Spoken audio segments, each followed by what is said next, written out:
Daniel Voles. That's right, with Pump Station from the morning in Turfs Up Radio Land, but also so many other places. How you doing, brother? Pretty good. How are you doing? I am doing great. I'm loving life now that we got everything sorted out.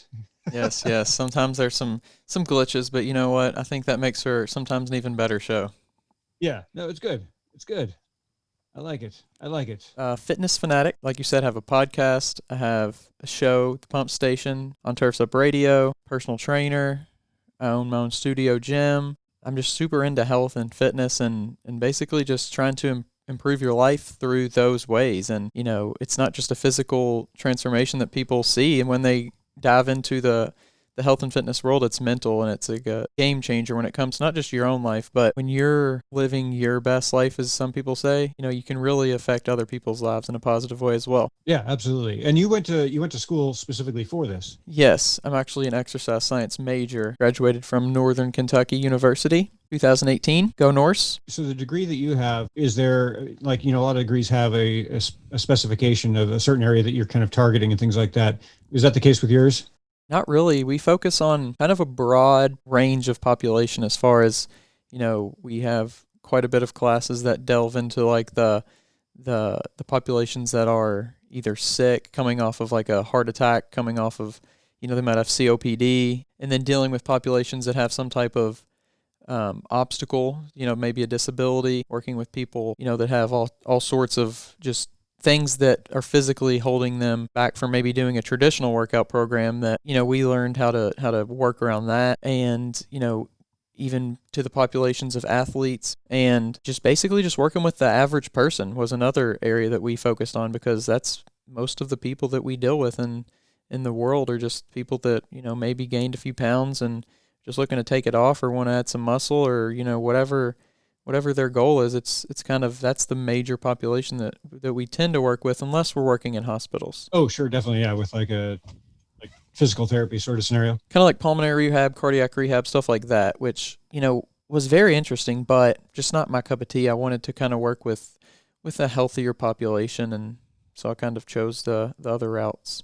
It gives you the ability to kind of dabble in a lot of different areas as far as pulling from those different strengths that you've learned from over the years now, having gone through college so you graduated a couple of years ago. Is there anything major that's changed since you've come out of school, like kind of what the focus was then versus 2 years, later, especially with, obviously, I mean, what's going on is kind of interesting because of the gym scenarios and not people not being able to go out and stuff. But as far as, if you take away that part of it, have you seen a major shift at all in those last couple of years? I think the major shift has not come with the science and the stuff like that. I think it's come more with the culture of social media becoming more of a hub for fitness, and people, trying to grow brands via personal training, via just people who bodybuild or power lift, growing personal brands through that. So I think as far as the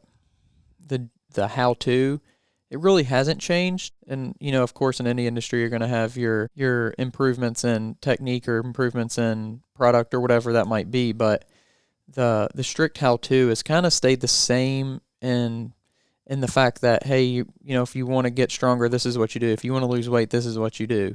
Right. Yeah. So it's more of I don't know, would you say it's part of it anyway? Like the social media part of it is more of is kind of a pick and choose scenario versus an overall plan? Like, because I haven't seen a lot of, they're out there. There's, I know you are with your, with what you post, and as well as Holly also posts a lot of things on social media where you're kind of touching on a lot of different subjects. But I feel like there's a lot of people that I see that are just focused on one thing. Like, do you want a tone, or do you want this, or do you want that? Like, there's not a lot of whole vibe going on. In a sense, I think that's a good thing, because it's hard to relate to somebody and to get in depth with somebody on a level to when, if I'm super into building muscle, you might know how to lose weight, but I want to look to somebody who's on that path themselves, because they know the mental side of it. They know the small little tricks that actually work, and not just the science and what the book says. Because in any industry, once again, like, there's the way that the book says to do it, and then there's the way that it actually works and gets done most effectively. Right. It's a good way to put it. And that's true in so many ways. And the other part I liked about what you said there just now is someone that's on the same path where they have that mentality, because that's huge for me when I'm working out. It's all about them. It's so much more about the mentality part of it for me than it is anything else. Like I can see I've tried a bunch of different styles of workout and things like that. And, some of them worked, some of them didn't, but I think all of them, like the ones that didn't work, were more of me not connecting with it mentally than it was what I was actually, the motions I was doing and things like that. It was more of I don't get this, or this doesn't feel right, or, whatever the vibe was, but it just didn't connect. And I think that you're spot on with that part of it. And that's one thing that helps with social media, is that you can kind of easily find someone, or actually more easily, I should say, find someone that you can kind of connect with without having to have that conversation, because people are weird about having conversations nowadays. Yeah, it really is. It's good in the fact, like you said, you can easily find more people that are kind of into what you're into, but sometimes your social media account is a front to your journey. So, it's just pictures and videos, but it's not really who you are. So when if I'm going out there looking for, to become a power lifter, and, I search out power lifters on Instagram, I might find somebody Right. who looks great and talks great on Instagram, but when you reach out to them, it's like, well, are they really interested in helping you, or, whatever the case may be. Well, when someone's out, so, for the listeners that are out there right now, and for those that will listen again on the podcast, because all of our radio station shows here on turfsubradio.com have also been loaded as podcasts, so you can listen to them after the fact. But no, seriously. So what advice would you give somebody if they're wanting to look, but they're kind of, especially nowadays because of the distance stuff, if they're looking for someone to kind of personal train, and say it's like I'm in Washington, you're in Kentucky. How do I, from someone in Washington who knows that I can find someone who's from a state far away because of the joys of social media and everything else, are there little tips that you have as far as like, here's kind of the steps you would do to find someone that might mesh with you? I would say find somebody that's actually a personal trainer, because they're certainly going to be interested in helping you out. Find somebody who you can talk to, and you really only figure this out by talking to them. But say, hey, I'm interested in hiring you. Can I give you a call? Because I think it's easy to sit back and think about how to word something over text, but whenever it's, Right. either a FaceTime or a call, it's more genuine. It's more who that person actually is. So Yeah. So it's all about, I mean, a lot of it comes down to the conversation and feeling the person out verbally, because, it's something it's an interesting point that you just made, because I hadn't really thought about it that way, is that part of the connection, because you can, social media wise, you can see someone and go, yeah, they're into the same stuff I am. But like you were saying, like you mentioned a little bit earlier, but then you kind of expanded on just now, that it's really about talking to that person and finding out if that's how you want to be, communicated with, and things like that, like the way they actually communicate with you on that trial. It's a really good point to bring up. A friend of mine just left their personal trainer after it's been a few months, but they just weren't driving. I remember them telling me about stuff like it wasn't working for them and things. And I was really curious about it. And then it was interesting, because when they finally decided, they were kind of worried. They're like, oh, I don't know how to break this up. It was like like they were in like a romantic relationship. yeah, And they're yeah, talking about it. And when it came down to it, they finally said, okay, yeah, no, this isn't going to work. The trainer was actually like, oh man, I'm so relieved, because I was thinking of talking about the same thing, because they understood, like, I can't help you because it's just not a good relationship. right. So that relationship is definitely a key point. Well, actually, I'll give you a scenario. It's not necessarily a question just yet, but the scenario part of it. The scenario is how to adapt workouts. And I know this is a huge question for a small amount of time, but how to adapt workouts as you age, as you get older, and kind of what you should look for in that, especially if it's been a while since you've worked out and you're kind of thinking of getting back into it, and you were 20 and now you're 40. I today just finalized my exit strategy for my current job that I was doing as a groundskeeper. And the reason why I decided to step away from that job is because I decided that, I should say, my body was not able to handle what was happening anymore, as far as like the day-to-day of it.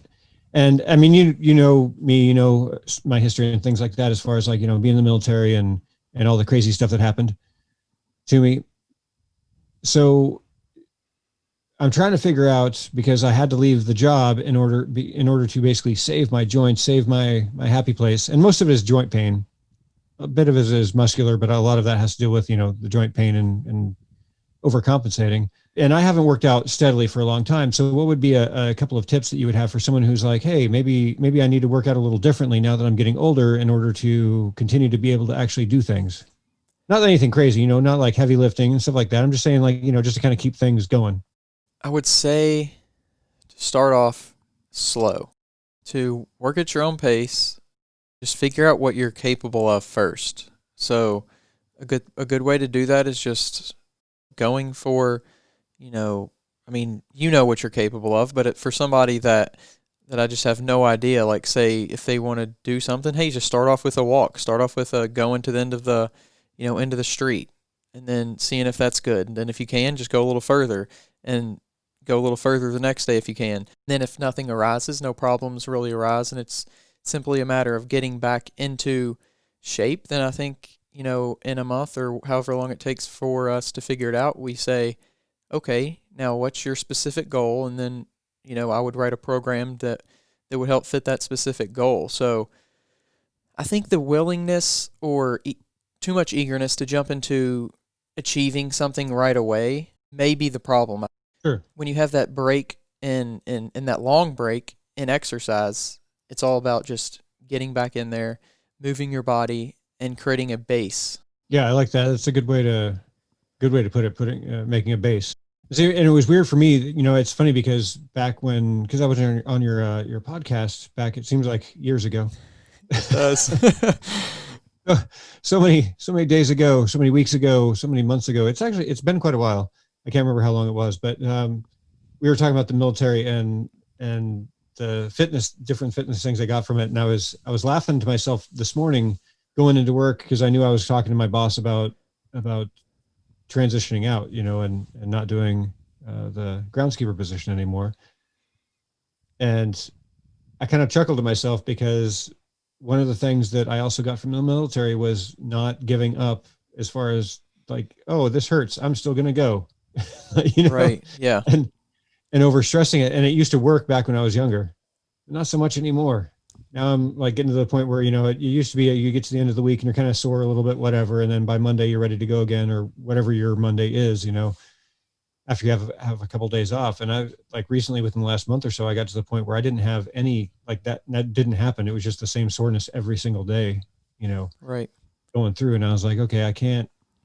Reality kind of hit. It was like not getting any younger. Right. And I think another big thing to think about when it comes to recovery is how are you recovering? Are you getting enough sleep? Are you eating the right foods? Are you drinking enough water? Those are three huge things when it comes to, your body maximizing its recovery. Those three have to be, especially like you said, as you get a little bit older, and as you put more and more strain on your body. So, whether that be through workout, whether that be through work, you just have to look at the recovery just as important, if not more important, than the actual workout. Oh, absolutely. I think that's, especially the sleep part. People definitely don't seem to get enough sleep, or Absolutely. and I think that, would you say that sleep pattern as well might play a key, as far as like, for instance, correct, right now in this crazy time that we have, a lot of people are staying at home. They might be off work and stuff. And so they're just like taking like random naps and stuff, and nothing wrong with naps. I love naps myself, but kind of messing that sleep schedule up, where they're staying up later than usual or getting up longer and all those kind of things. Would you say that would have an effect on it? Certainly. And we actually talk about that. I mean, obviously sleep is such an interesting thing that we could do a whole podcast on it. But we talk about that very thing of getting into a sleep pattern and a sleep schedule, because your body runs on cycles. I think if we get into a good sleep pattern, a good, going to sleep, let's say every night between 9:15 and 9:30 or whatever it is for you, waking up between 6 and 6:15 or whatever it is for you, getting that window as close as you can get to being closed, on the same time. Gotcha. Yeah, regulating it. Okay. And I would think that the one thing that I'm so guilty of this is I wake up in the middle of the night, to turn over, roll over, whatever, and instinctively sometimes grab my phone Yeah. just to That's see if there's notifications. Yeah. And luckily that's something that I haven't gotten myself in the habit of, because even though sometimes I do wake up in the middle of the night, I'm just like, I'm one of those people that is pretty deep sleeper. And when I do wake up in the middle of the night, I fall asleep within milliseconds of whenever I find myself waking up. Yeah, every once in a while I do too. Every once in a while I do. It's one like I don't know. There's times where I'll wake up and I'm not awake, but it's a little more than that quick eye flutter thing, and I'm like, no, don't touch it, don't touch the thing. Right.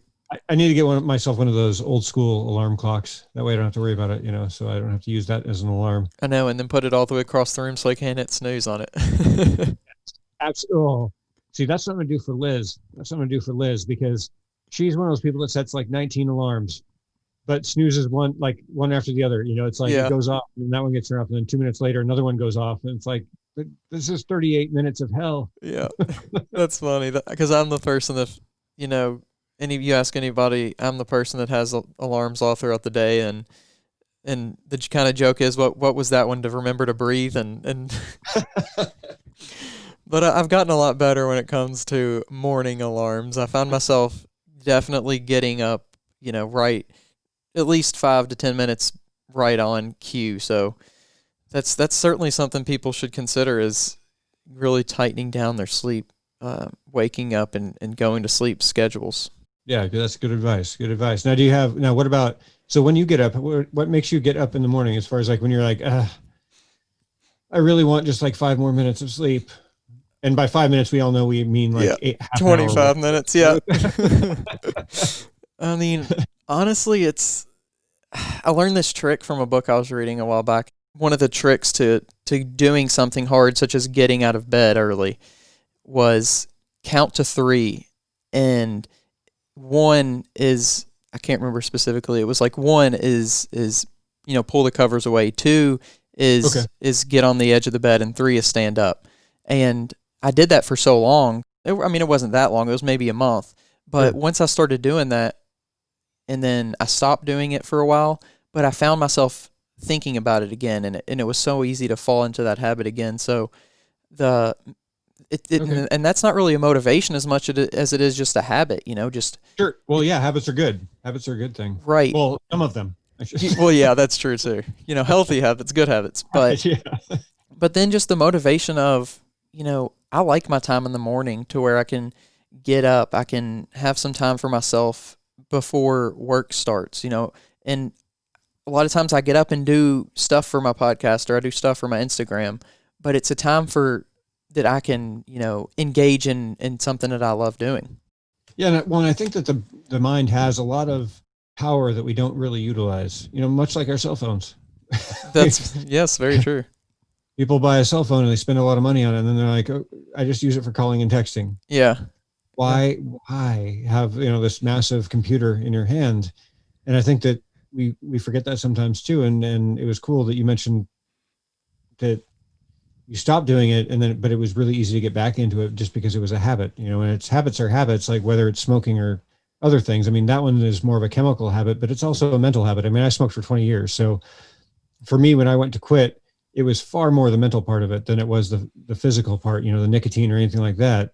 I got Yeah. over that part easily. It was oh, I just had dinner, time to have a cigarette sort of scenario, Yeah. and but I don't think there's been many times where I've tried to use it for getting out of bed. As far as, Yeah.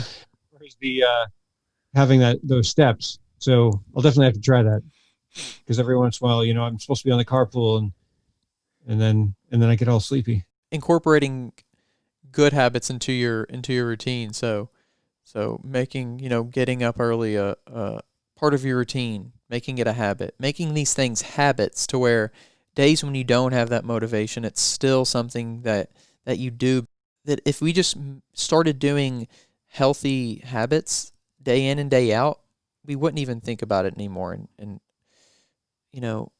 it's hard at first, of course, but it's certainly worth it.